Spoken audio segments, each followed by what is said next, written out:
Bonjour à toutes et à tous, bienvenue à la 9e matinale de l'Observatoire français des drogues et des tendances addictives, l'OFDT, consacrée aujourd'hui au changement d'usage et de regard des jeunes face aux drogues en France et en Suisse.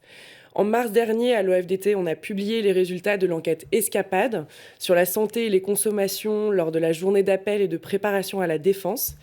Et ces résultats confirmaient une baisse soutenue qu'on observe depuis une dizaine d'années des usages de drogue chez les jeunes à 17 ans, et en particulier ceux du tabac, de l'alcool et du cannabis. C'est une tendance que l'on observe également chez les plus jeunes, chez les collégiens de 15 ans, à travers l'enquête En Classe. Aujourd'hui, on se demande donc comment expliquer cette baisse. Est-ce que c'est une situation spécifique à la France ou est-ce qu'on peut l'observer aussi dans les pays limitrophes comme la Suisse? Et surtout, dans ce contexte, si on s'intéresse le plus souvent aux jeunes qui consomment, aujourd'hui, on va regarder celles et ceux qui ne consomment pas.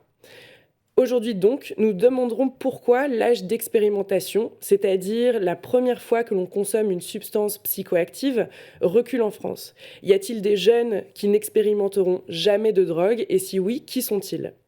Pour répondre à toutes ces questions, nous avons le plaisir d'accueillir aujourd'hui Stanislas Spilka, Bonjour. responsable de l'unité scientifique que l'on appelle Data à l'OFDT, Olivier Lenézé, Bonjour. chargé d'études et référent des approches territoriales et de la population jeune au sein de l'unité scientifique Data à l'OFDT, et Marina Delgrande-Jordan, co-responsable du secteur recherche à Addiction Suisse. Bonjour. Merci beaucoup pour votre participation. Avant de commencer, chers auditeurs, je vous rappelle que vous pouvez poser toutes vos questions dans l'encart situé à droite de votre écran et nous tenterons d'y répondre par écrit directement. Sans plus attendre, Stanislas, quel état des lieux fais-tu des usages de drogue chez les jeunes en France? Bonjour, merci Esther. Effectivement, je vais revenir sur les résultats de l'enquête sur la santé et les comportements lors de l'appel de préparation à la défense, plus simplement Escapade, qui, comme tu l'as rappelé, ont été présentés en février 2022. Très brièvement, qu'est-ce qu'Escapade? Escapade, c'est une enquête probabiliste, ce qui veut dire que les résultats obtenus avec l'échantillon d'adolescents interrogés peut être généralisé à l'ensemble de la population cible qui nous intéresse ici, c'est-à-dire les adolescents âgés de 17 ans. En mars 2022, pendant une semaine, 22 430 adolescents ont donc été interrogés lors de leur journée d'appel, lors de leur GDC, et ont répondu à un questionnaire anonyme et confidentiel. Il y a autant de filles que de garçons. Ils sont donc âgés en moyenne de 17,4 ans.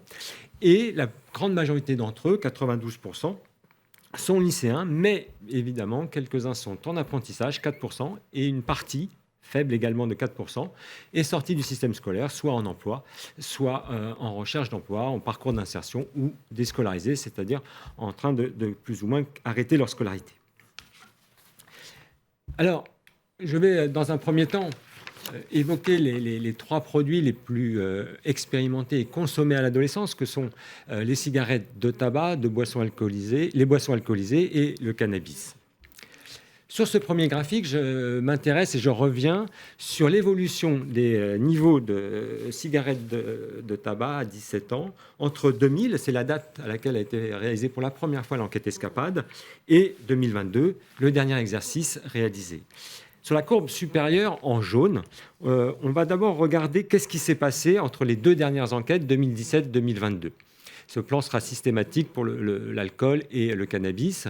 Donc là, on voit qu'on a perdu plus de 10 points sur les 5 dernières années. C'est une des baisses d'expérimentation les plus importantes observées. Sur la totalité de la période de plus de 20 ans, c'est 30 points d'expérimentation du tabagisme qui ont été réduits. Ce qui fait qu'aujourd'hui, on a moins d'un adolescent sur deux qui, à 17 ans, qui a expérimenté le tabac. C'est la première fois qu'on observe ça depuis 20 ans. La dernière courbe, celle qui est tout en bas en bleu, concerne l'usage quotidien de tabac. C'est-à-dire qu'ils ont répondu à la question positivement sur le fait de consommer au moins une cigarette par jour.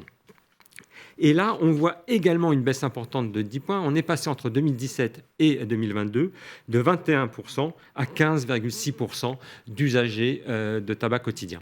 Sur 20 ans, ce nombre a été divisé par 3. C'est une des baisses les plus conséquentes qu'on ait observées. Et c'est sur ce produit-là, d'ailleurs, que les baisses sont les plus importantes aujourd'hui. on peut quand même... donc ensuite, on peut regarder qu'est-ce qui s'est passé pour l'alcool. Alors, pour l'alcool, on voit tout de suite la courbe jaune en haut, qui est la courbe des expérimentations. Je reprécise qu'il s'agit de déclarer qu'on a consommé déjà au moins une fois une boisson alcoolisée au cours de sa vie. Ça inclut évidemment ceux qui consomment encore, mais aussi ceux qui n'ont fait qu'expérimenter, n'ont plus jamais reconsommé. On voit que là, 80% aujourd'hui, donc 8 adolescents sur 10 de 17 ans, ont déjà bu au moins une fois une consommation alcoolisée. Ils étaient 95% en 2000, pardon. Et là, le point sur lequel je voudrais revenir et qui fera l'objet de la présentation d'Olivier par la suite, c'est que vous pouvez regarder qu'on a, avec ces 80% d'expérimentateurs, ça veut dire que 1 sur 5, 20%, n'a encore à 17 ans jamais consommé de boissons alcoolisées. Ils étaient à peine 5% il y a 20 ans. On a donc multiplié ce chiffre par 4.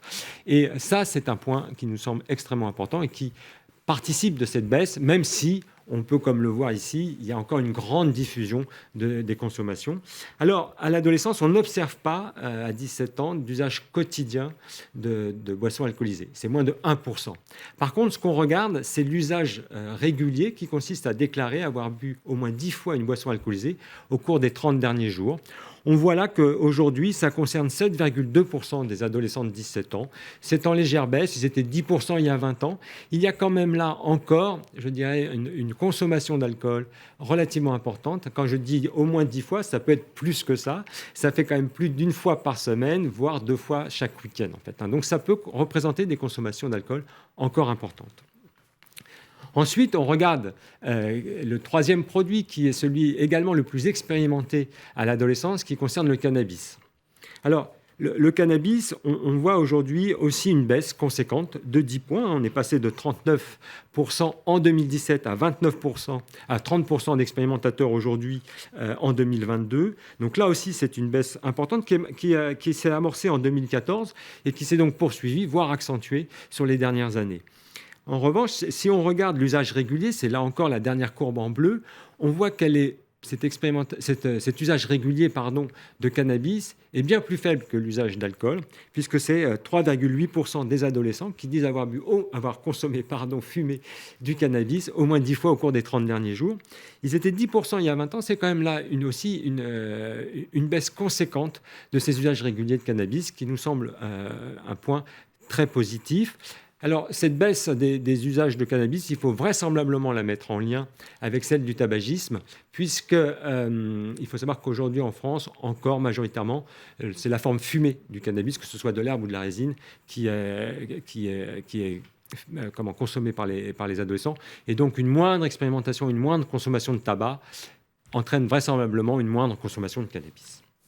Alors, il y a 2 marqueurs sur lesquels je souhaiterais plus particulièrement revenir en ce qui concerne les comportements d'usage. C'est d'une part le genre qui, comme vous pouvez le voir sur cette diapositive, montre des écarts importants entre les filles et les garçons. Autant l'expérimentation de tabac et d'alcool est largement partagée par les filles et les garçons, autant dès qu'on va aller dans les usages plus fréquents, donc ces fameux usages réguliers ou cette consommation quotidienne de tabac, autant on voit que là, les jeunes filles ont tendance à beaucoup moins consommer que les garçons. Je prends l'exemple de l'usage régulier d'alcool. Elles sont 4,4% à déclarer au moins 10 consommations dans le mois. C'est 2 fois plus parmi les garçons, avec 9,8%. Il en est de même avec le cannabis. 2,2% des jeunes filles disent consommer au moins 10 fois du cannabis dans le mois. Ils sont 5,3% parmi les garçons. Donc on voit là que le genre structure quand même fortement encore aujourd'hui les consommations, notamment de tabac, d'alcool et de cannabis. L'autre marqueur qui est intéressant, me semble-t-il, et j'ai pris l'exemple du tabac pour ne pas le décliner sur tous les produits, mais comme tu l'as rappelé Esther, l'ensemble de ces résultats peuvent se retrouver sur le site de l'OFDT et ont été publiés en début d'année. Là, la chose qui, moi, me semble intéressante, c'est qu'on regarde les comportements d'usage, les comportements tabagiques des adolescents selon le fait qu'ils soient lycéens ou en apprentissage. L'apprentissage, très rapidement, c'est qu'ils sont donc en situation d'emploi, salariés. Ils travaillent une grande partie de leur temps à l'extérieur et reviennent une semaine par mois, ou après ça dépend des calendriers, mais reviennent en cours pour suivre leur scolarité. Donc on voit bien que la situation par rapport à des lycéens est nettement différente. Et là, ce qu'on observe, c'est que les usages sont en baisse autant chez les lycéens que chez les apprentis, mais vous avez 13% des lycéens qui déclarent fumer quotidiennement du tabac. Ils sont 38% parmi les apprentis. Alors certes, ces consommations de tabac ont baissé aussi sur les apprentis, mais ils restent encore extrêmement prégnants. Et il y a vraisemblablement là encore des actions à mener, parce que les comportements, les représentations chez les apprentis semblent être très nettement différents de ce qu'on peut observer parmi les lycéens. Donc voilà deux exemples, sachant que d'autres facteurs peuvent bien évidemment expliquer ces comportements, que ce soit la situation familiale, que ce soit l'environnement de vie, etc. Mais là, ces deux marqueurs-là me semblaient intéressants à évoquer aujourd'hui. Alors, je voudrais quand même très rapidement évoquer les autres produits illicites que sont l'ecstasy, la cocaïne et l'héroïne. Alors, l'ecstasy, il faut savoir que c'est la substance illicite la plus souvent expérimentée à l'adolescent à 17 ans, mais c'est 2%. On voit qu'on change complètement de registre par rapport aux 3 produits précédents. Et là, ce qui est intéressant, c'est que lorsqu'on regarde la cocaïne, dont on entend souvent parler aujourd'hui, là aussi c'est 1,4%, et l'héroïne, c'est moins de 0,5% d'expérimentateurs. On parle bien d'expérimentation, on n'observe pas à l'adolescence d'usage plus fréquent, que ce soit dans l'année ou dans le mois, et encore moins d'usage régulier de ces 3 produits.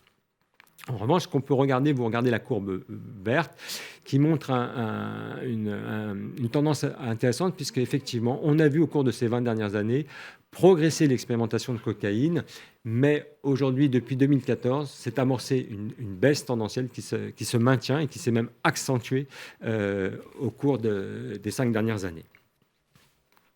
Pour terminer, je voudrais revenir sur un produit un peu particulier que constitue la cigarette électronique, puisqu'on a vu, on a commencé à observer cet usage à partir de 2014. La cigarette électronique est apparue en France autour des années 2010, et le temps de l'observer comme chez la population adolescente, la question est rentrée dans l'enquête en 2014.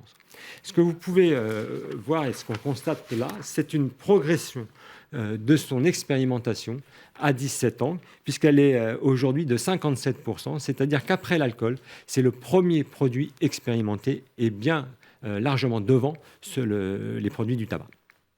Ça, c'est un point qui nous semble important de signaler. Et si vous regardez aussi la courbe en bas, qui est l'usage quotidien de la e-cigarette, vous voyez que cet usage a été multiplié par 3, en passant de 1,9 à 6,2. Alors, certes, on n'est pas au niveau du tabagisme quotidien, mais on a là une progression très nette de sa pratique et de son utilisation, qui, à l'adolescence, peut interroger du fait que ce n'est vraisemblablement pas utilisé comme un produit de substitution au tabac. On aura peut-être l'occasion d'en reparler. En ce qui concerne toujours la cigarette électronique, ce qui nous a semblé intéressant de regarder, c'est en quoi elle participerait ou pas à la baisse du tabagisme en France. Sur ce graphique, alors, je l'explique un tout petit peu, on a regardé ceux qui n'avaient expérimenté ni la e-cigarette ni la cigarette de tabac, ceux qui n'avaient expérimenté que la cigarette de tabac, que la e-cigarette, et ceux qui avaient expérimenté les deux. Donc en partant du bas, vous avez 38% aujourd'hui des adolescents qui n'ont pas expérimenté ni le tabac, ni la e-cigarette. C'est 8 points de plus qu'en 2017, puisqu'on est passé de 30 à 38%. En revanche, ceux qui n'auraient expérimenté que le tabac en 2017, ils étaient 18%, ils sont aujourd'hui que 5%, alors que ceux qui n'ont expérimenté que la e-cigarette sont passés de 5 à 10%. Ce qu'il faut bien voir, c'est que ce graphique montre quand même clairement que la baisse du tabagisme et de l'expérimentation du tabac est largement portée par ceux qui sont aujourd'hui à 17 ans non consommateurs de tabac. Et ce n'est pas parce qu'ils sont passés à la e-cigarette qu'ils n'ont pas expérimenté, même si une part, vraisemblablement, on le voit sur le graphique, ont peut-être expérimenté la e-cigarette au lieu d'expérimenter le tabac, mais ça encore, c'est quelque chose en devenir. Et 47% pratiquent les deux expérimentations, ce qui interroge sur l'utilisation de la e-cigarette en population adolescente. Donc voilà rapidement les points que je souhaitais évoquer avec vous et rappeler. Et on retiendra surtout cette baisse largement partagée sur l'ensemble des produits par les adolescents à 17 ans. Et d'autres résultats l'OFDT avait publié d'autres résultats qui, effectivement, comme ça a été rappelé en introduction, étaient également partagés par les plus jeunes, avec un très net recul finalement de ces âges d'expérimentation aujourd'hui en France. Je vous remercie. Merci beaucoup Stanislas pour ce portrait des usages de drogue à 17 ans. Ce qu'on retient, c'est que du coup, à travers cette baisse globale des usages, il y a quand même une situation contrastée. D'une part, on voit que les expérimentations et l'usage quotidien de la cigarette électronique dépassent pour la première fois ceux du tabac. Et d'autre part, et vous l'avez bien souligné, que cette baisse globale masque un peu les différences qu'il y a entre les jeunes en fonction de leur statut scolaire. Et je vous propose à tous de revenir sur ces questions-là, peut-être dans le temps d'échange à la fin de vos présentations. Et donc, sans attendre, on a souligné les usages et on s'est intéressé à ceux qui consomment. Maintenant, Olivier, vous vous intéressez aux distinctions entre ceux qui consomment et ceux qui ne consomment pas de drogue.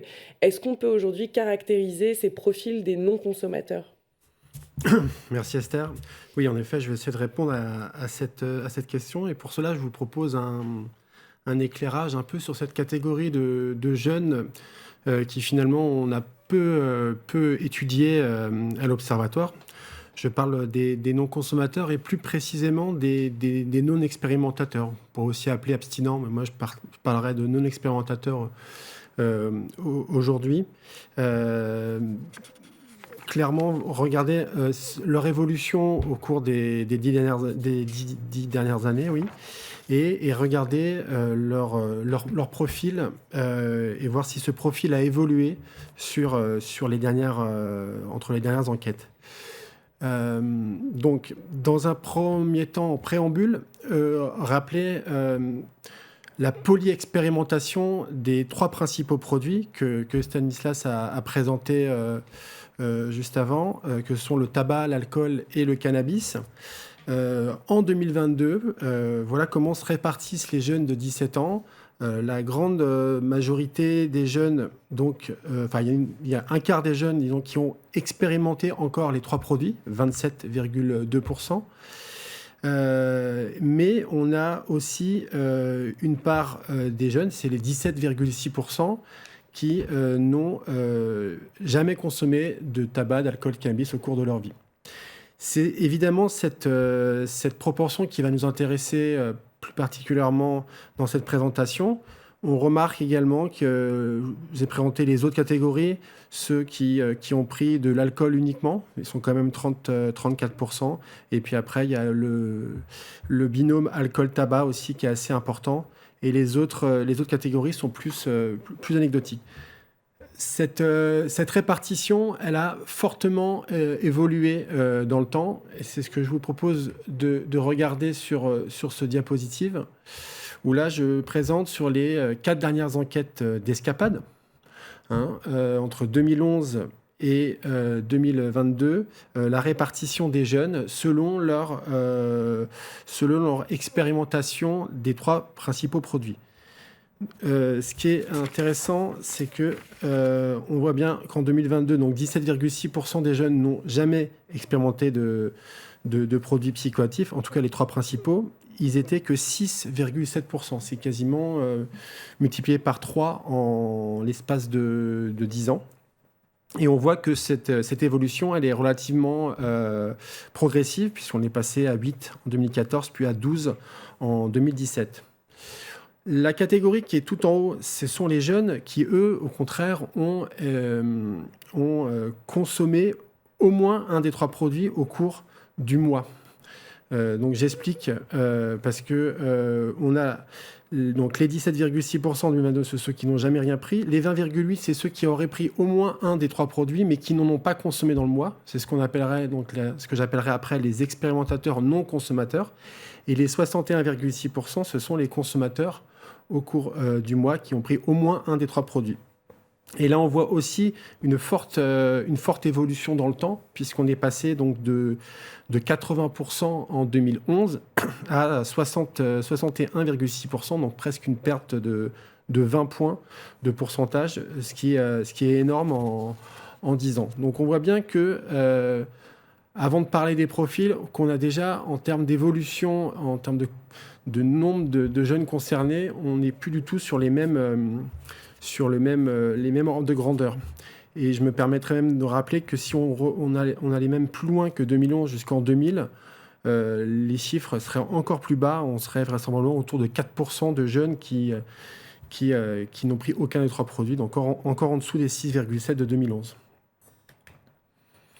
Si on regarde rapidement cette même répartition par sexe, on observe les tendances tout à fait comparables entre garçons et filles. On voit que l'évolution est sensiblement la même. Ce qu'on peut tout de même observer, c'est qu'en 2022, les filles restent un peu plus nombreuses à n'avoir consommé aucun des 3 produits, puisqu'elles sont 18% contre 17% pour les garçons, mais la différence, elle est minime. Et surtout, ce qu'on peut observer, c'est que l'évolution a été encore un peu plus marquée parmi les garçons. C'est-à-dire que les garçons sont plus souvent aussi, eux, maintenant, des non-consommateurs ou des non-expérimentateurs. Et donc, cette différence, c'est un petit peu amenuisé dans le temps. Donc là, on a entre 2011 et 2022. Mais grosso modo, sur le sexe, il y a peu de choses qui se passent. Il se passe beaucoup plus de choses sur ce qu'a évoqué tout à l'heure Stanislas, sur les usages réguliers, où on observe des différences encore marquées pour le cannabis, et pour l'alcool notamment, où les filles consomment encore un peu moins que les garçons. Les tableaux, je ne sais pas s'ils sont très lisibles, mais en tout cas, je vais vous donner les principaux enseignements qu'il faut en tirer. Là, j'ai donc réparti les jeunes parmi 3 populations, les non-expérimentateurs, les expérimentateurs non consommateurs et les consommateurs.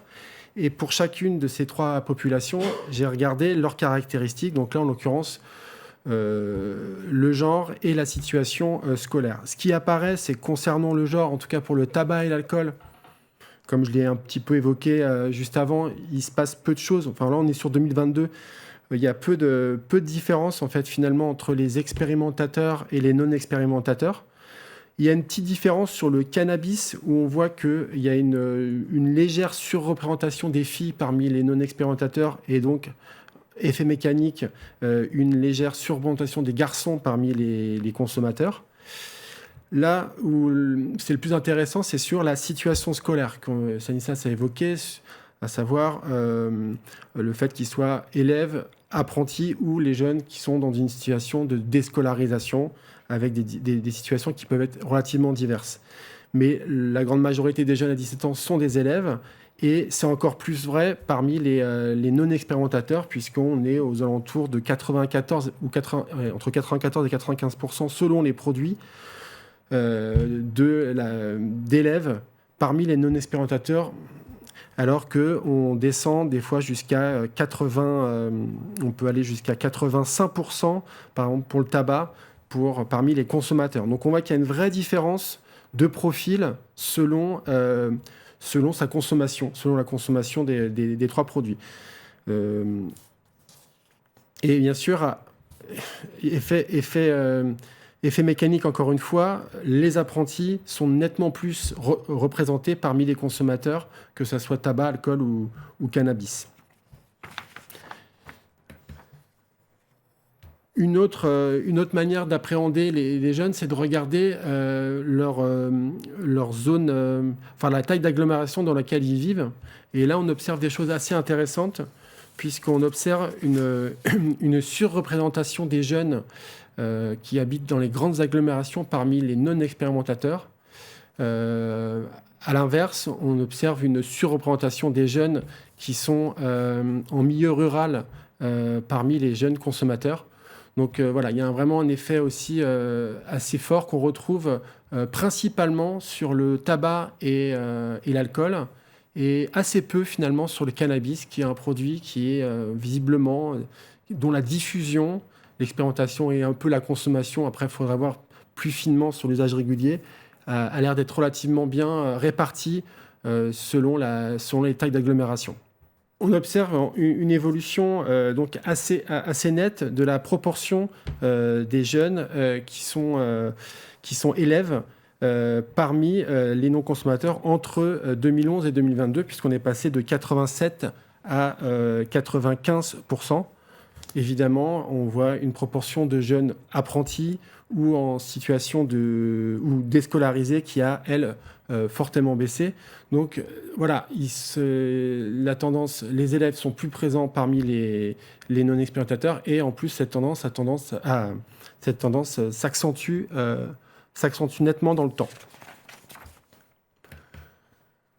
Concernant le constat qu'on avait fait sur le fait qu'il y avait une surreprésentation des jeunes des grandes agglomérations parmi les non-consommateurs, là en revanche, on n'a que 2 années d'écart, on n'a que 2 années de comparaison, parce qu'avant on n'avait pas cette information dans les précédentes enquêtes Escapade. On observe peu de différences. Finalement, voilà, ça n'a pas évolué, en tout cas entre 2017 et 2022. Mais bon, c'était intéressant aussi de le préciser. Alors, je vais maintenant passer aux éléments à retenir. Tout d'abord, évidemment, qu'il y a une hausse de la part des jeunes de 17 ans qui n'ont consommé aucun des 3 produits au cours de leur vie. Ça, c'est la première chose. Alors, évidemment, c'est un effet des baisses successives, enfin, les baisses distinctes qu'on a pu observer sur les 3 produits que sont tabac, alcool et cannabis. On observe, bien sûr, ça c'est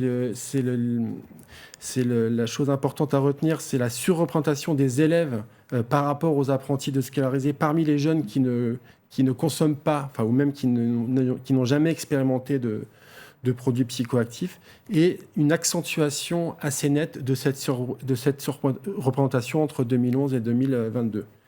Alors, comment expliquer cela? Peut-être une sensibilité accrue au message de prévention ou même finalement par rapport aux hausses de prix, parce qu'il faut bien aussi avoir en tête que les jeunes élèves, par rapport aux jeunes apprentis notamment, et il y a aussi un capital économique moindre, puisque les jeunes apprentis ont déjà un petit salaire. C'est une des pistes possibles. Après, ce qu'on observe aussi, c'est qu'il y a un accroissement des inégalités sociales vis-à-vis de la consommation de produits. C'est aussi quelque chose qu'on observe à l'âge adulte. Enfin, une surreprésentation des jeunes des grandes agglomérations parmi les non-expérimentateurs. Et je finirai également par dire qu'il y a d'autres caractéristiques qui peuvent également être associées au fait de ne pas consommer. La situation familiale, notamment, qui n'a pas été explorée aujourd'hui. On sait que, par exemple, les jeunes issus de familles monoparentales ou recomposées par rapport à des familles dites traditionnelles nucléaires, il y a une surconsommation de produits. On sait aussi que parmi les jeunes qui sont issus de milieux sociaux favorisés, on voit plus de consommation également. Donc il y a plein de choses qui peuvent expliquer aussi, qui peuvent être associées à cette non-consommation. Merci beaucoup, Olivier. Du coup, de manière très globale, et vous l'avez bien dit dans votre conclusion, donc la part la plus importante des jeunes non-consommateurs se situe plutôt chez des jeunes insérés dans un parcours scolaire, et que, en tout cas, il y a une vraie intensification de la différence entre les élèves et les jeunes de 17 ans entre 2011 et 2022. Ce qui est important de souligner, comme tu l'as dit dans ta conclusion, notamment en termes de prévention, c'est des pistes de réflexion pour peut-être mieux cibler ces jeunes en termes de prévention. Merci. Marina Delgrande-Jordan, merci beaucoup d'être présente avec nous aujourd'hui. Vous êtes co-responsable du secteur recherche à Addiction Suisse. Dans le cadre de tes fonctions, tu participes à l'étude internationale Health Behavior in School Age Children, autrement appelée l'étude HBSC. C'est une étude qui est réalisée sous l'égide de l'Organisation mondiale de la santé. Elle est quadriennale et elle s'intéresse à la santé des élèves âgés de 11 à 15 ans en Suisse et dans une quarantaine d'autres pays, pour la plupart européens. Aujourd'hui, dans un contexte législatif peut-être plus libéral qu'en France, tu nous fais part des évolutions des usages de drogue à travers cette population de jeunes en Suisse. Est-ce que tu tires les mêmes conclusions que les présentations de Stanislas et d'Olivier sur une part plus importante de non-consommateurs et de manière générale une baisse globale des usages? Alors, déjà, merci Esther pour l'introduction. Et puis, en fait, comme on va le voir, les constats pour la Suisse, alors pour des élèves, enfin pour des jeunes qui sont un petit peu plus jeunes que dans le cadre de l'enquête ESPAD, ils ont 15 ans, on va voir que c'est quand même assez différent, quoique il y a quand même un certain nombre de points communs. Alors, pour commencer, je vais peut-être encore brièvement dire un ou deux mots sur l'étude.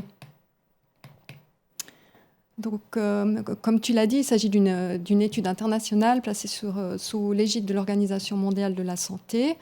La dernière édition de cette étude a eu lieu en 2022, dans effectivement plus de 40 pays. Et puis, il s'agissait en Suisse en fait, du 10e volet. Donc, on a des données en fait, qui remontent jusqu'aux années 80. Donc, l'étude a été réalisée en 2022 entre mars et juin. Dans les classes, donc les classes de l'école obligatoire. Le questionnaire était évidemment anonyme, la participation était volontaire, et puis les parents, vu le jeune âge des personnes interrogées, avaient donné leur consentement au préalable. Et puis, donc elle est réalisée tous les 4 ans. Et en fait, son objectif principal, c'est vraiment de monitorer au niveau européen au sens large, l'Europe, les comportements de santé. Donc, c'est vraiment une étude multithème qui s'intéresse à tout un éventail de comportements de santé, dont les consommations de substances que je vais présenter maintenant. Alors, si on interroge les 15 ans sur tout un éventail sur leur consommation de tout un éventail de substances, donc alcool, produits du tabac et de la nicotine, cannabis, aussi détournement de médicaments à des fins psychotropes ou encore des drogues illégales comme la cocaïne, l'héroïne, etc. On peut dresser ici dans ce tableau une image un peu générale des consommations chez les 15 ans en 2022. Donc si on traverse maintenant ce tableau qui est écrit assez petit, assez détaillé, si on le traverse de haut en bas, on peut retenir les éléments suivants de manière synthétique.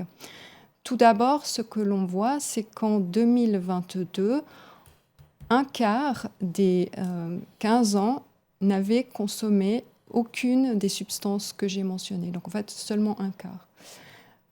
Ensuite, dans le deuxième bloc du tableau, plus bas, ce qu'on voit aussi, c'est qu'on a à peu près une proportion similaire, donc 25% à peu près, de garçons et puis près d'un tiers de filles qui, elles, ont consommé au moins une fois dans leur vie, donc expérimenté, voire plus, au moins une fois dans leur vie, une substance uniquement.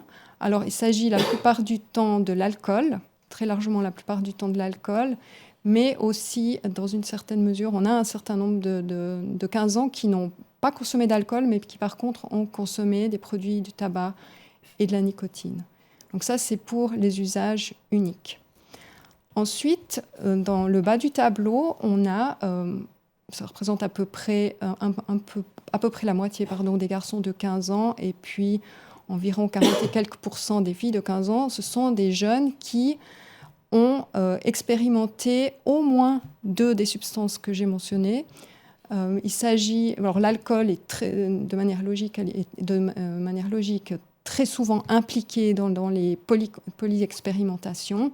Le cas le plus fréquent qui se présente à cet âge-là, c'est une consommation à la fois d'alcool et de produits du tabac et de la nicotine. Mais on a aussi quand même un nombre non négligeable de 15 ans qui, déjà à cet âge, ont des polyexpérimentations d'alcool, produits du tabac et de la nicotine et cannabis. Donc voilà, ça c'est vraiment le tableau général pour l'année 2022 pour ce groupe d'âge. Et puis donc maintenant la question c'est mais comment les consommations dans ce groupe d'âge ont évolué. Donc je vais vous présenter les résultats essentiellement depuis l'année 2006. en m'intéressant cette fois non pas aux prévalences à vie, comme je viens de l'expliquer avant, mais cette fois-ci vraiment aux consommations récentes qu'on mesure en fait avec des questions qui concernent les consommations durant les 30 jours qui ont précédé l'enquête, dans ce qu'on appelle aussi la consommation au mois. Donc nous avons ici dans ce graphique en bleu les courbes d'évolution la courbe d'évolution pour les garçons, en orange pour les filles. Et donc ce qu'on voit très bien ici, c'est qu'on a des niveaux de consommation qui étaient, et qui ne le sont plus, mais qui étaient plus élevés chez les garçons que chez les filles, et puis donc une baisse qui était vraiment notable, que nous avions observée entre 2010 et 2014, une baisse, disons, substantielle de la prévalence à 30 jours de la consommation d'alcool. Et puis par contre, depuis 2014, les résultats sont en fait très ou même assez stables. Donc on est toujours en 2022 chez les 15 ans à un niveau d'environ 43% de garçons et de filles qui ont dit avoir consommé au moins une fois de l'alcool dans les 30 derniers jours. Donc vraiment pas de baisse, là, pas d'amélioration par rapport à cet indicateur. Juste à titre de comparaison, je vous ai mis ici aussi, puisque l'étude concerne les 11 à 15 ans, je vous ai mis aussi les résultats pour les 13 ans, ce sont les deux lignes intermédiaires, et les 11 ans, ce sont les deux lignes au fond du graphique beaucoup plus claires. Donc on voit bien déjà l'évolution très, très forte des taux de consommation entre les 11 et les 15 ans, une évolution assez spectaculaire même. Mais par contre, ce qui est aussi très intéressant de relever, c'est que les évolutions par rapport depuis 2006 sont comparables dans ces groupes-là d'âge que ce qu'on a observé chez les 15 ans, mais donc à des niveaux plus bas. Ici aussi, un point d'attention, quelque chose qui nous a vraiment interpellés, c'était chez les 13 ans, on voit qu'entre 2018 et 2022, on a quand même des signes d'une remontée, donc on n'a même pas une baisse dans les autres groupes d'âge, mais là on a même des signes d'une remontée de la prévalence de consommation d'alcool, ce qui nous a préoccupés. L'autre dimension des consommations d'alcool, ce sont les excès ponctuels ou les alcoolisations ponctuelles importantes.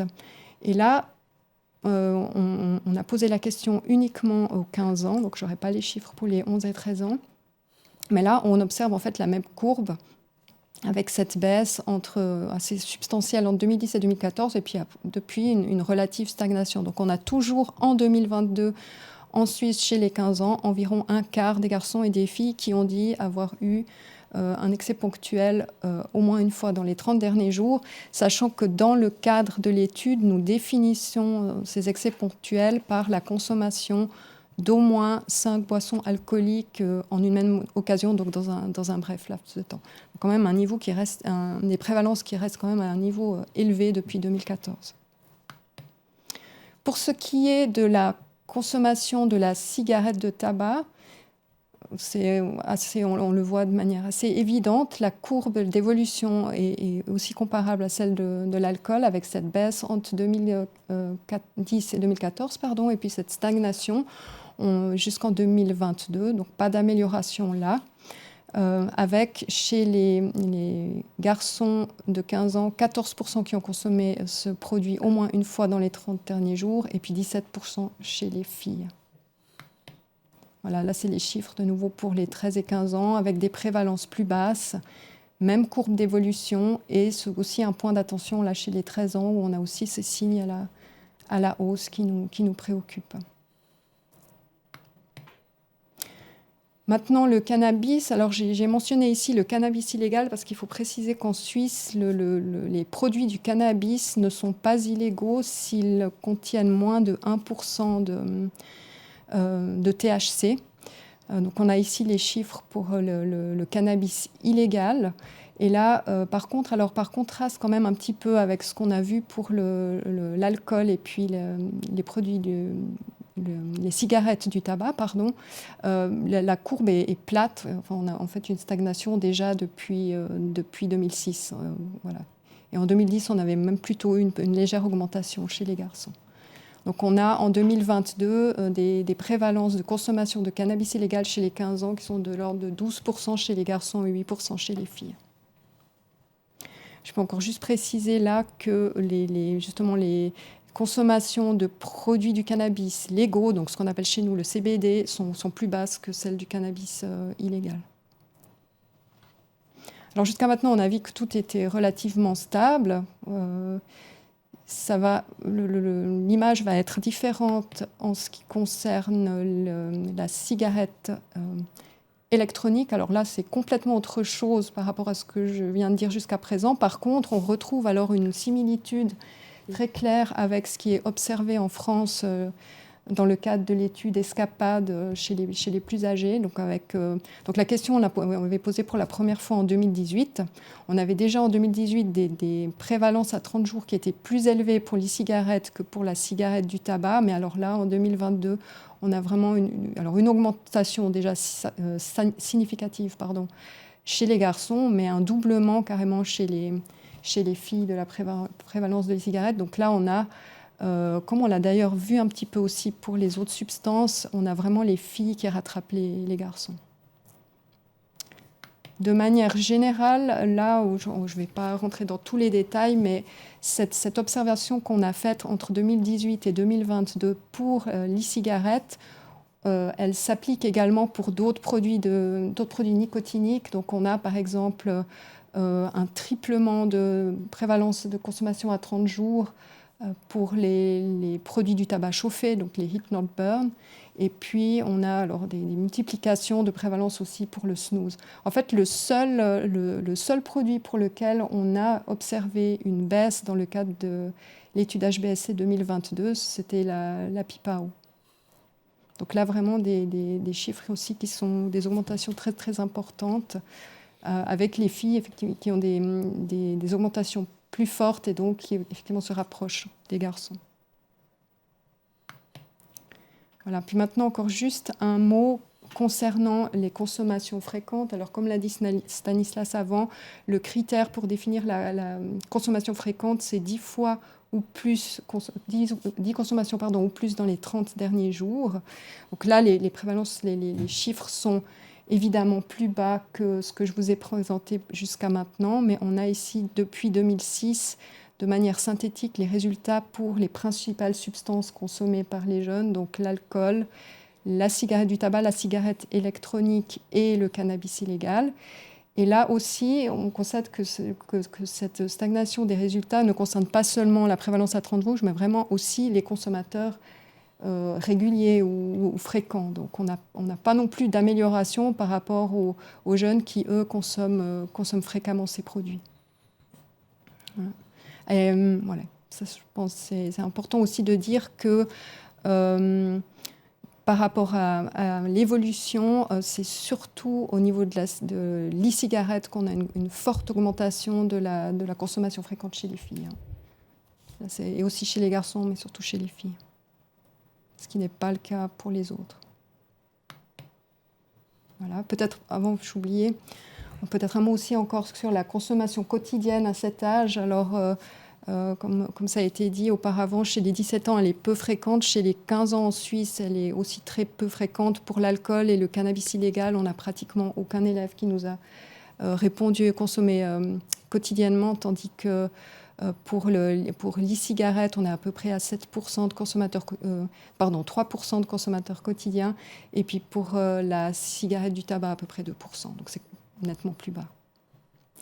Pour terminer, et puis surtout pour répondre complètement à la question en prendre ou pas, je vous ai mis ici, alors je ne vais pas non plus entrer dans tous les détails, on a ici donc les résultats qui concernent les 15 ans qui n'ont pas consommé les différentes substances.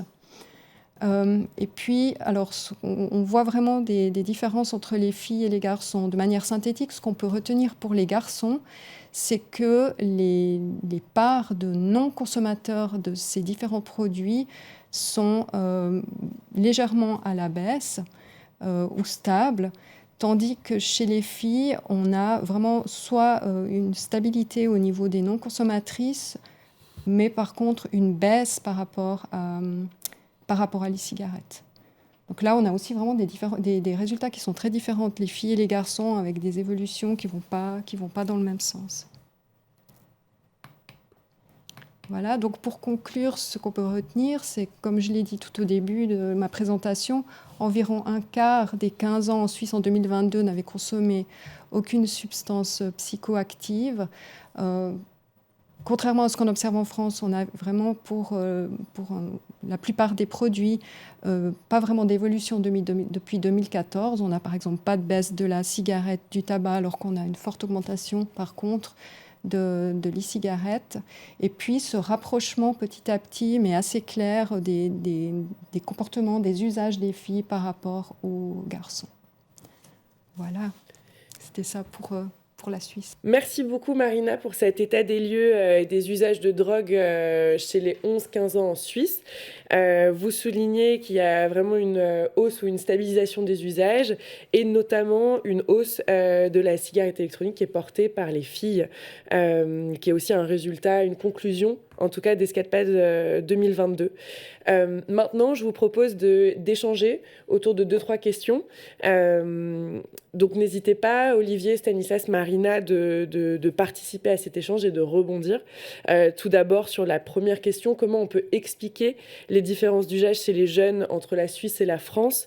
Pourquoi est-ce qu'on observe de plus en plus de non-consommateurs en France, mais pas tant que ça en Suisse ? Est-ce qu'il y a un moyen d'expliquer ces différences ? Je ne sais pas qui veut se lancer sur cette question quand même délicate, puisqu'il faut savoir que même lorsqu'on se penche nous sur nos propres résultats, on n'a pas une explication qui permettrait de comprendre toutes les baisses observées aujourd'hui. Donc c'est quelque chose de beaucoup plus multifactoriel. Et donc alors, aller comparer avec la Suisse, ça rajoute un degré de complexité. Et je voudrais quand même, avant de continuer, préciser qu'en France, on participe bien évidemment aussi au dispositif HBSC à travers l'enquête en classe. On va publier prochainement les résultats 2022. Mais ce qui, je crois, important, c'est que même si là, j'ai évoqué, moi, les résultats d'Escapade à 17 ans, alors que Marina a évoqué plutôt à 15 ans, on a montré en France, qu'à travers notamment HBC, mais l'enquête HBC en 2010, 2014, 2018, que de toute façon, ces usages en France avait reculé même parmi les plus jeunes. Le recul des âges d'expérimentation qui était mentionné, que tu as mentionné, Esther, en guise d'introduction, on les a observés. Donc, c'est pas parce qu'il y a un écart d'âge, et de toute façon, il serait inversé, les plus jeunes consommeraient plus que les plus vieux. Donc, de toute façon, on sent bien qu'il y a un vrai problème. Mais ce mouvement-là, il est assez lourd en France.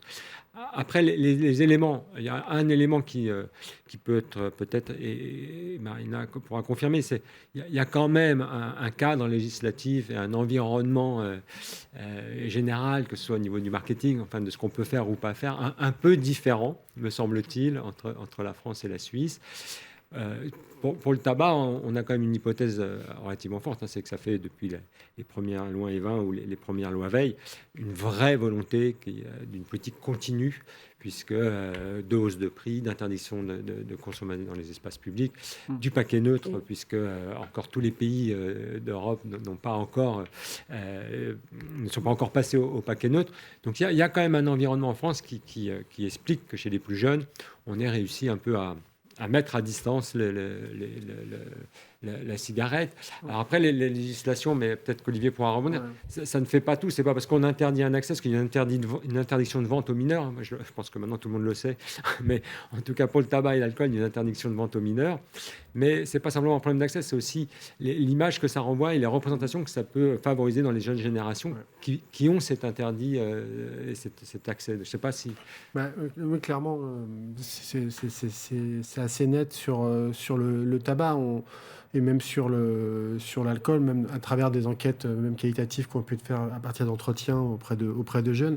Il y a clairement une dénormalisation de l'usage qui s'est opéré ces dernières décennies, j'ai presque envie de dire. Enfin, depuis en tout cas qu'on observe la baisse assez continue des usages. En tout cas, à l'adolescence, c'est vrai que fumer ou boire, c'est plus forcément automatique et on peut aussi voir la non-consommation comme quelque chose de positif, j'ai envie de dire. Donc vraiment, cette question de représentation est très importante. Alors après, je tempère un tout petit peu les propos sur le fait que, en tout cas en France, oui, il semblerait que le recul de l'âge d'expérimentation, de l'âge de l'entrée dans les premières consommations, la baisse des niveaux de consommation, ça c'est des choses qui sont relativement factuelles, à l'exception bien sûr de la e-cigarette, mais se pose toujours cette question du rattrapage qu'il pourrait y avoir après à l'âge adulte, où là, ces histoires de représentation peut-être sont un petit peu différentes. Donc voilà, un peu, moi, c'était ça que je voulais apporter comme élément sur cette représentation qui s'est sans doute un petit peu modifiée parmi les jeunes. Marina, est-ce que tu veux compléter avec un regard suisse ? Oui, en fait, en Suisse, c'est vrai que si on prend la situation en 2022, quand on a fait l'enquête, au niveau de l'alcool, les jeunes ne devaient pas pouvoir accéder, donc ça c'était vraiment interdit. Même chose pour le cannabis illégal, mais par exemple pour tout ce qui est produit du tabac et cigarettes, il n'y a pas encore, en tout cas pas encore en vigueur, une loi au niveau fédéral qui interdit la vente ou la remise de produits du tabac aux mineurs. Donc il y a vraiment un cadre où il y a la publicité aussi pour le tabac qui n'est pas encore interdite. Ça pourrait changer si tout se passe bien, mais c'était en tout cas pas le cas en 2022. Donc il y a un cadre qui est plus de régulation qui est quand même moins fort. Hein. Donc ça, c'est probablement en tout cas une piste sérieuse d'explication par rapport à ça. Maintenant, c'est clair que par contre, la similitude qu'on a vue au niveau des évolutions assez spectaculaires de consommation de l'e-cigarette, surtout chez les filles, montre que sans doute il y a encore d'autres éléments qui sont à l'œuvre là pour expliquer ça. Oui, ça montre un peu les limites d'un cadre législatif ou d'une régulation particulière, parce que même si on s'accorde sur le fait qu'en France, notamment autour du tabac et de l'alcool, on a peut-être été un peu plus loin et on a mis en place un certain nombre de régulations un peu en amont de ce qui a pu être fait en Suisse. En revanche, on est complètement orthogonal par rapport à la e-cigarette. Hein. Très vite, en France, on a appliqué à la vente de cigarettes électroniques la législation du tabac. Et là, on voit, et pourtant, on voit, alors, bon, je ne veux pas être caricatural en parlant d'explosion, mais il y a quand même un engouement très net, notamment, on ne l'a pas évoqué, mais on peut en parler autour de la puff, qui fait qu'aujourd'hui, le gouvernement s'interroge sur son interdiction totale, et on sait que les adolescents ont plutôt marqué quelque chose autour de ces produits-là, et une législation très contraignante, là où en Suisse, finalement, quasiment pas de régulation. Enfin, je veux dire, on a laissé faire un peu le marché et on observe la même chose. Donc, ça montre les limites. Je pense que ça ne veut pas dire qu'il n'y a pas un enjeu à une régulation. Hein. Ça faudrait pas, sur le tabac, je crois que je n'irai pas jusqu'à là, mais ça montre des limites. Ça montre bien qu'il y a encore autre chose. Et c'est pas parce qu'il y a une interdiction de vente, etc., que tout fonctionne. Il y a aussi le rôle ambivalent de la cigarette électronique, qui est aussi considéré comme un outil de sevrage ou un outil pour arrêter le tabac clairement ou pour le remplacer. Donc c'est vrai que c'est aussi ça qui se joue aussi en termes d'image. Et puis bon, faut pas non plus nier. Un des éléments aussi, c'est qu'il y a eu un marketing assez fort, en tout cas auprès des jeunes, et peut-être aussi ciblé pour les filles, qui peut expliquer aussi ce rattrapage. Que finalement c'est un rattrapage. Hein. C'est que ce qu'on a observé en Suisse, mais également ce qu'on a vu en France à travers les 2 dernières enquêtes Escapade, c'est le rattrapage clairement des niveaux de consommation entre les filles et les garçons pour la cigarette électronique, même si les deux progressent, mais c'est vrai que les filles, ça a particulièrement progressé. Donc voilà, il y a encore une fois une question d'image et de marketing aussi qui peut être mis en avant. Ce que je voudrais aussi encore ajouter, c'est qu'au niveau suisse, donc il n'y a pas cette fameuse loi, il n'y avait pas en tout cas en 2022 de loi au niveau fédéral par rapport aux produits du tabac, mais par contre ce sont les cantons, donc on a 26 cantons qui eux ont légiféré en la matière. Donc pour la cigarette du tabac, il y avait pratiquement tous les cantons qui l'interdisaient, mais pas pour les cigarettes, il n'y en avait que 9. Et puis là je pense que ça a sans aucun doute joué un rôle, et puis ça participe aussi effectivement d'un certain climat au niveau de la normalisation des consommations par rapport au signal qu'on donne en termes législatifs. Merci beaucoup. Avant de conclure cette matinale, je voulais juste rebondir sur une annonce qui a été faite il y a une dizaine de jours par l'Organisation mondiale de la santé, qui alerte sur une dégradation assez importante de l'état de santé mentale des adolescents. Est-ce que c'est quelque chose qu'on observe en Suisse? Est-ce que c'est quelque chose qu'on observe en France? Est-ce qu'on a des données sur ce sujet?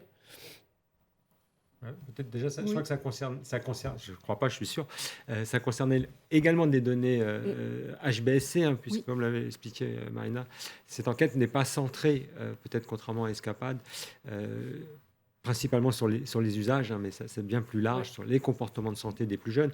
Donc peut-être la laisser réagir dans un premier temps, et puis je pourrais en dire deux mots sur le paysage français.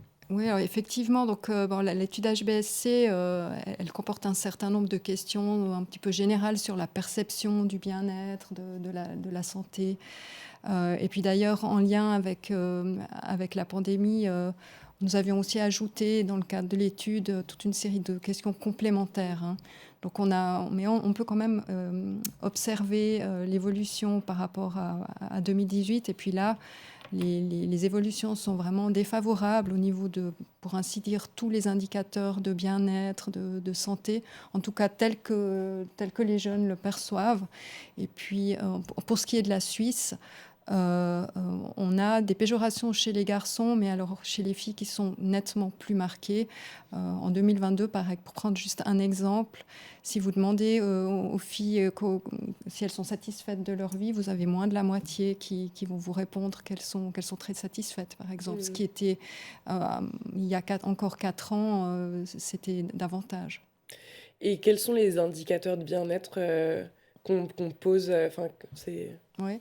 Alors, on en a 3 principaux qu'on peut suivre sur le long terme. Donc, c'est la satisfaction face à la vie dont je viens de parler. Il y a aussi la perception de son état de santé général. Est-ce qu'on le trouve bon ou mauvais? Et puis, on a aussi des indicateurs, par exemple, de stress à l'école, du stress ressenti par rapport au travail scolaire.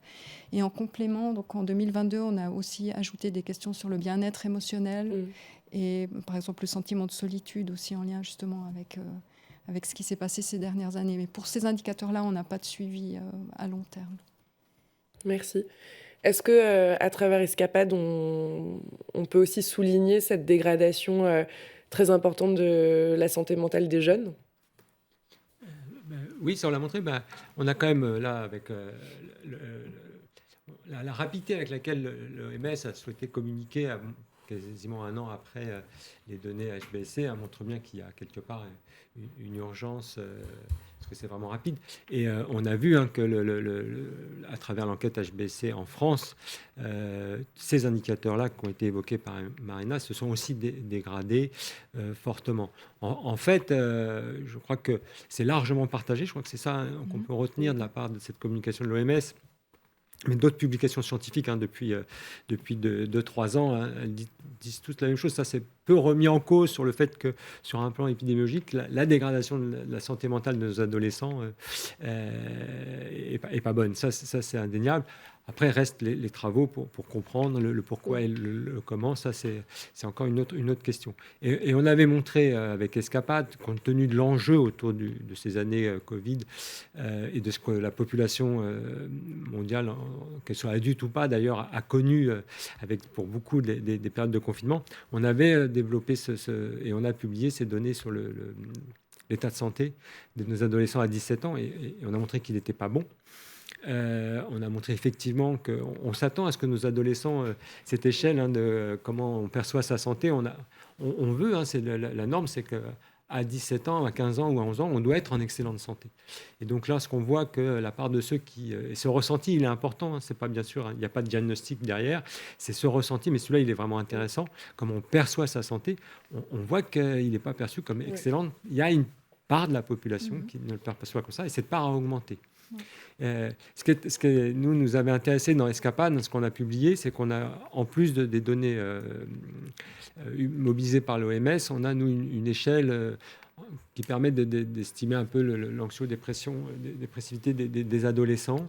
Alors, c'est un score, c'est là encore pas un diagnostic, mais on avait montré quand même dans l'escapade que plus ce score est important, plus on déclare un risque que l'adolescent soit dans une situation de dépression ou d'anxiété très, très, très forte. On parle de sévère, donc c'est encore un risque.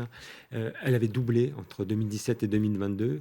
Il y en avait 4,5% en 2017 qui, au regard du score obtenu, pouvaient être considérés comme en situation de santé mentale très dégradée, à 9,5. Donc c'est plus du double quand même. Alors bien évidemment, c'est pas la majorité, heureusement, de nos adolescents, mais ces signes-là sont très forts. On a une autre question spécifique aussi dans nos enquêtes françaises, c'est autour des tentatives de suicide et des pensées suicidaires. Alors c'est pas obligatoirement très grave, hein, la pensée suicidaire à l'adolescence, c'est pas quelque chose, mais quand ça augmente avec d'autres choses comme le sentiment de solitude ou cette dépression, ça c'est un signe. Et là aussi, elle avait plus que doublé dans l'escapade entre 2017 et 2022. Donc il y a vraiment une situation qui s'est dégradée. Il y a des différences en plus sur ces critères-là, des différences selon le sexe. Hein, comme en Suisse, nous, évidemment, les filles sont encore plus touchées par ces problèmes de dépression, enfin, de suspicion de dépression et problèmes de pensée suicidaire, mais également les jeunes qui sont soit en apprentissage, soit déscolarisés. Donc ceux qui sont déjà vulnérables par rapport aux consommations. Donc on peut arriver des fois à des groupes de population, par exemple, j'ai plus les chiffres en tête, mais les filles qui sont en apprentissage, on arrive à des niveaux faramineux de pensées suicidaires ou de tentatives de suicide. Donc c'est quand même des choses aussi qui sont à surveiller, surtout qu'on a d'autres questions également dans l'escapade sur la consommation de médicaments psychotropes qui sont un peu compliqués à analyser parce qu'on n'a pas la précision sur la prescription ou la non-prescription. Mais ce qu'on a observé, c'est qu'il n'y avait pas forcément non plus une évolution, des évolutions majeures de consommation de ces médicaments. Donc, par rapport à cet état qui s'est dégradé, se pose aussi la question de la prise en charge aussi de ces jeunes et voir un peu si la tendance a tendance à se confirmer dans les prochaines années. Voilà, c'est une vraie question aussi sur la prise en charge de ce mal-être adolescent. Et du coup, s'il y a une dégradation très forte, ce que tu disais, Stanislas, entre 2017 et 2022, est-ce qu'on peut aussi l'expliquer avec la pandémie liée au Covid? Est-ce que ça a aggravé les choses ou est-ce qu'il est encore trop tôt pour dire que ça a été un facteur très important dans la dégradation ou est-ce que c'est une tendance plus large Ce qui est clair, là, c'est ce que je rappelais dans mes propos liminaires, c'est que il y a une littérature dernièrement qui montre très bien qu'il s'est passé quelque chose au moment du Covid. Nous, cette dégradation, on ne l'observe pas pendant 20 ans. Enfin, je veux dire, ça ne bougeait pas vraiment. Et là, tout d'un coup, après 2017, les points qui arrivent en 2022 et en 2021, parce qu'on a fait un petit point chez les troisièmes en 2021, on observe quelque chose qui se passe. Donc, c'est difficile de ne pas considérer l'impact majeur que peut représenter. Et puis, l'OMS l'a rappelé. Hein, la difficulté, c'est que les conséquences de cette situation qu'on a tous vécue, encore une fois, autant les adultes que les adolescents, ça va mettre du temps à mesurer les conséquences, ça va prendre du temps de ce qui va. Enfin, même là, par rapport aux usages, on dit ça explique une partie des baisses des usages, puisqu'on pense qu'une partie des expérimentations n'ont pas eu lieu pendant le Covid. Donc, on attend peut-être la remontée ou pas. Donc, c'est assez compliqué, mais indéniablement, ce qui a été vécu là, il y a quand même des éléments.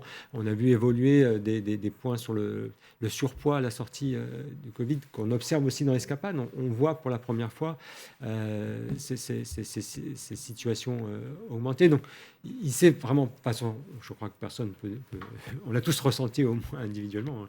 Il s'est passé quelque chose. Jusqu'où ça a impacté. Et je crois qu'Olivier a raison. Hein, un des enjeux avec ça va être la prise en charge aujourd'hui de ce mal-être et cette difficulté qu'on rencontrent les adolescents. Enfin, ça, c'est clair. En tout cas en Suisse, et puis je crois aussi que l'OMS l'a signalé dans un certain nombre de pays, il y avait déjà eu certains signes avant-coureurs dans le cadre de l'étude HBSC qu'on avait enregistrée en 2018 et qui concernait, sauf erreur, les filles de 15 ans. Il y avait déjà eu, mais c'était les seuls qu'on avait pointés, puis il y avait comme ça une espèce de vigilance par rapport aux résultats qu'on a reçus maintenant en 2022. Donc évidemment, ouais, ça c'est clair, sans aucun doute. Je crois que la pandémie a joué un rôle, mais il y a aussi sans aucun doute d'autres explications et des choses, peut-être quand même aussi au niveau global, mais qui remontent à avant. Et ce serait probablement aussi une erreur, justement, de trop porter. Oui. Voilà.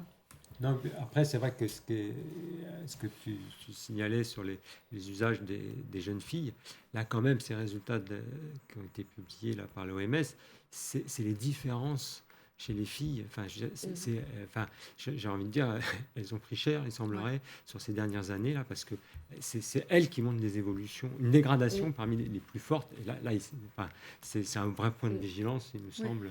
Et ce que tu indépendamment disais, de l'usage. Olivier, qu'on peut même corréler avec le statut scolaire, c'est qu'il y a plusieurs facteurs qui jouent dans cette dégradation. Merci beaucoup. On arrive à la fin de notre 9e matinale de l'OFDT. Je voulais vous remercier Merci. vraiment Merci. pour votre participation. Merci beaucoup, Merci. Marina, d'être venue jusqu'à Paris. Le contenu de toutes vos interventions sera disponible sur notre site internet www.ofdt.fr. Et cette matinale est accessible en replay sur notre chaîne YouTube. Merci beaucoup pour les personnes qui nous suivent pour votre intérêt et à bientôt.